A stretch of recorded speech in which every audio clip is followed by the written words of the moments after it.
What's up, y'all? It's your girl Krista back with another OD talk. I go by the name 33 Wavy. I'm Diamond from The Cold. Yes, follow them on Instagram, guys. They're dope people, dope individuals that I fuck with heavy. Today we're gonna talk about mental health awareness.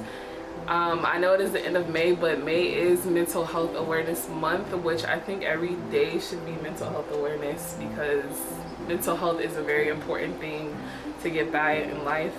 I don't know if any of you want to start, or I know you were talking earlier about how you cope and stuff and how you get through things. Yeah, well, I was diagnosed with depression, bipolar, and severe anxiety when I was 16.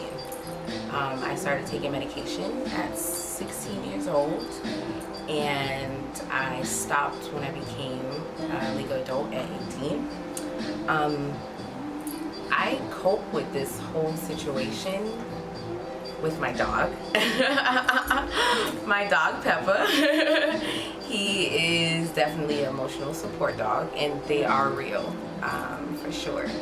Absolutely for sure. The cold, for sure. I use fitness. I work out, to get those endorphins and things going. And of course, I'm an advocate for marijuana.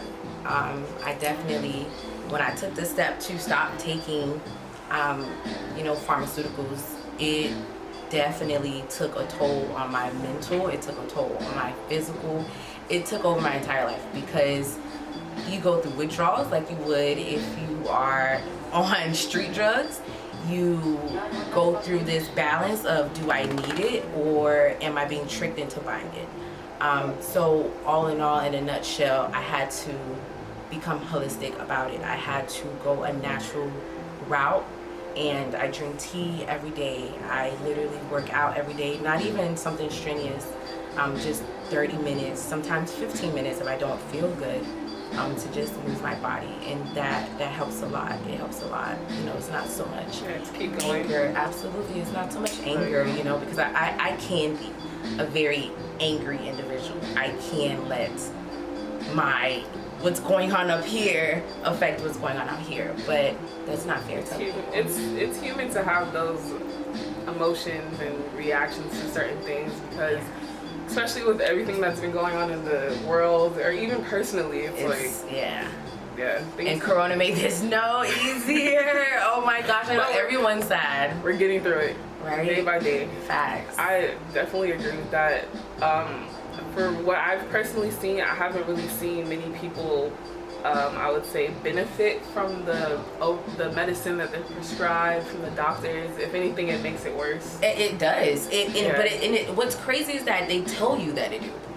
You have the to. Side effects are like worse than what you have. And it's so crazy because they give you the medication and then they're like, okay, after a month, if it's not working, we're gonna up the dose, and then we're gonna up the dose, or add this to and then we're gonna add the additive in this one and this one, and they work together. Like it's baloney. About the last time I went to my primary doctor, I kid you not, I told the doctor, hey, I'm experiencing anxiety that I've never really experienced before, because I'm the type of person, I used to say, oh, if something is giving me anxiety that I didn't know I had or that I don't have, and realistically I have anxiety. And I told him, I've been feeling very uneasy. He was like, oh, well, maybe you should just go start exercising, and then here, I'll give you a note to take off a couple days of work. But what if I didn't have a good support system or good friends or people that I can actually talk to? Because if that was my last stop, then... And it's when you think about that, you have to, and when you take that, when you take yourself out of the situation and you go seek help, you then have to ask yourself, when they start to diagnose you with this stuff, what is anxiety? What is depression? What is bipolar disease? Yeah, because everyone is affected by it differently. Everyone has different circumstances or how they feel when they're going through something. Some people can function, some people can't. So it's just, depending on the person, I guess. What about you, Derek? You're mad chill. How do you even fit in this? He's absorbing everything in right now. How do you even fit in this? Because where it ties into what you were saying, that you really didn't even know about the anxiety that was in you. People don't even experience that until later on into life.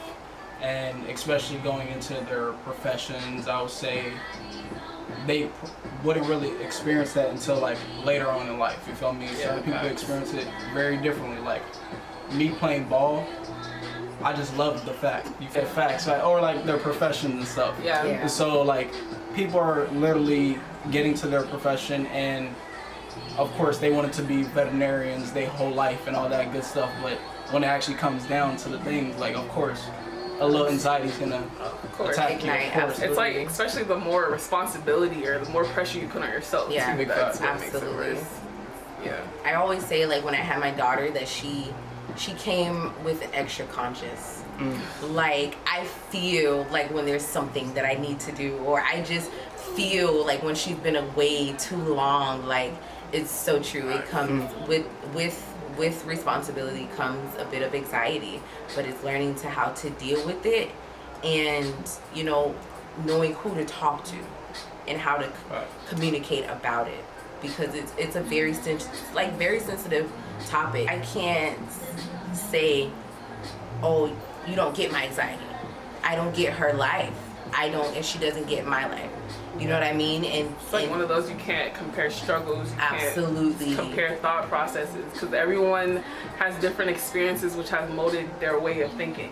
Big facts. Everybody got their own story. Exactly. Exactly. So I want to ask y'all, what is it like when you're going through anxiety, or like what happens in your head and your thought process? child anxiety is a whole person. That's a whole person in me. That bitch fight every day. You can take this one first, because honey, I would go on and on about how it makes me feel. Keep it G. Shit. Alright, so I guess like during the quarantine, like in the beginning of quarantine, I really wouldn't say like, it was more of the fact of coming to a reality of that stuff are not open. You get me? It really wasn't like, oh, social distancing so like us. I wasn't even, you feel me, in the crowd like that, other than like trying to network and stuff. That's the only time you'll catch me out there like that. But during quarantine, definitely was like the little peak of my anxiety type, and it was like really making me have to learn how to deal with it, because every single time I would have to go through those motions, it'll happen like in school, when I had to do like little presentations, some bullshit, like you feel me? So like study the shit, the whole entire thing, have everything packed down, you feel me? I even had little note cards on my side, you feel me? Get to the fucking front to present the shit. I got the fucking presentation right behind me, my G. Forget everything. Everything. Yeah, I'm just it like, damn. happens. So school wasn't really my route, but ball was the real thing that kept me in it. So it's like people would say like, oh, how do you play in front of people? How do you perform in front of people? It's like, I actually like it, bro. Yeah. So like if there's a will, there's a way. So Exactly. pretty much, yes, the routes that I tend to go in, it really triggers the anxiety, but everything happens for a reason. So that's the reason why I decided to go that route. But quarantine, sold my Xbox, sold everything. Like that was right when I started the music stuff, like in 2017. So I was just trying to focus on that, all that good stuff, and then I realized like, yeah, I'm focused on the music and all that good stuff during quarantine, but it's like, damn, my mental is like going crazy right now, because I'm like, damn, like people are getting laid off. Yeah. I'm over here, we're wearing masks. Like, oh, you feel me? The norm is different. You feel me? You can't even go in without a mask. And I'm like, okay, like something's going on right now. Like, I was ignoring it. That's the thing. I was ignoring it. And then, yeah, anxiety you definitely can't ignore, because it'll definitely still be there. you feel me? So I wish I can ignore it. What? Teach me how to ignore it. Like, yo, I have severe anxiety. I can't ignore it. Like, literally, I shake. It depends on the situation. I feel like sweat. somebody's talking to me sometimes. Really? Yeah, that's what it is. That I can feel it. I can feel it, definitely. I mean, I have multiple personalities, so I mean, it's always stuff. like, oh, I start absolutely, overthinking, like to the max. Absolutely. Like to the max. Like, why am I thinking like this type of stuff? Yeah. See, my thing is that I have too many scattered thoughts. Too many scattered thoughts. So it's like I will start something here and I can't do it for too long. So I need to start this over here, and then I just build this entire day of anxiety. And now my heart's palpitating. Now I'm annoyed. Now I'm just sweating like a whore in church. Like, it's so bad. It is always so bad. But it's like a light that should just like, we're sad, we're angry, we're shaky, we can't breathe, we're uncomfortable. You know, what is everyone thinking? Why am I thinking that what everyone else is thinking? Why do I care? Should I care? Like, I realize for me, it's like I'll start having like heart palpitations, or I can't breathe, and I'm like, oh my gosh, there's like so much going on around me, but in reality, there's nothing really going on. And it's like, for me, I've realized that in order for me to keep control over myself or over the anxiety, I have to be aligned with myself. I have to be in tune with myself, because if you can't be in tune with yourself, you can't be in tune with anybody else. absolutely.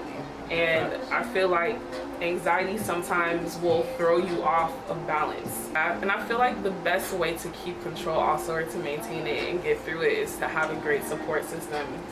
And have people that you can vibe with, have people you can chill with, smoke a little J if you need to, you feel me? Like, to get yourself under wraps, because at the end of the day, you have to be centered with yourself and realize, like, although you have your shit going on here, there's so much other beautiful shit outside in the world. Yeah, absolutely. And honestly, the beach is a great tool. I feel like if you have you don't like the beach? I feel like it's a great meditation tool. It is. It is. I feel like I come one with the earth. Like my feet, my toes go into the sand. I love the new beach, so it's like. No. I love the sand. I love to feel the waves. I love to hear the wind. I'm all for the beach. All for the beach. Something else that I have noticed that helps me is having different spots. So like you said, the beach is your spot. I have a spot downtown that's by the bay. It's beautiful. I go there, literally I close my eyes and just come back to reality. Because it's like, and even like the location of where my spot is, it's like on the other side of the street. It's just busy. And then it's like literally around the corner, it's calm, relaxing, calming, you feel me? So it's like, sometimes you just have to remove yourself from. But if you're not in a predicament or in a place in life where you can just go wherever you want, where you feel like it, you have to technically bring those tranquilities home. And I had to do that because I have anxiety with driving. I've been in a lot of car accidents. But that just brings me to say this, is that sometimes I don't feel like going to the beach, and I actually just moved close to the beach, thank God. So now I can just like ride my bike. But before then, stay in the inner city, I would literally make me a herbal bath, make me a hot steaming herbal bath. But just sit in there. Sometimes, I watch a Netflix movie. Sometimes I listen to a self-help podcast. Sometimes I just sit there and smoke me a fat joint and I really think. I think about what's my next move. I think about how did I get here. I think how can I prevent myself from feeling this way. And I really take time out for self. Anyone in my family can tell you I will bathe when I'm very upset. I will get so upset. I will scream and holler and tear off my clothes and get in the bathtub. And it helps. It really does. It's basically taking your mind to a more peaceful place. Yeah. And for me, like during quarantine, being in my room all the time, I decided to redecorate. Like switch around things, clean out my life, declutter my life. Feng shui it out, baby. Exactly. It helps with mental clarity too. So absolutely, a scattered mind. Can't do no with a scattered brain. That was great. All right, thank y'all for joining us. Make sure you follow them on Instagram. It's wavy, baby. You already know. You already know. Cop some shit from Nicole. Listen to 33 Wavy's music. You already know. With we only fuck with the greatest. Peace out, y'all. I'll see y'all in the next video. Stay dope. You already know. Slap.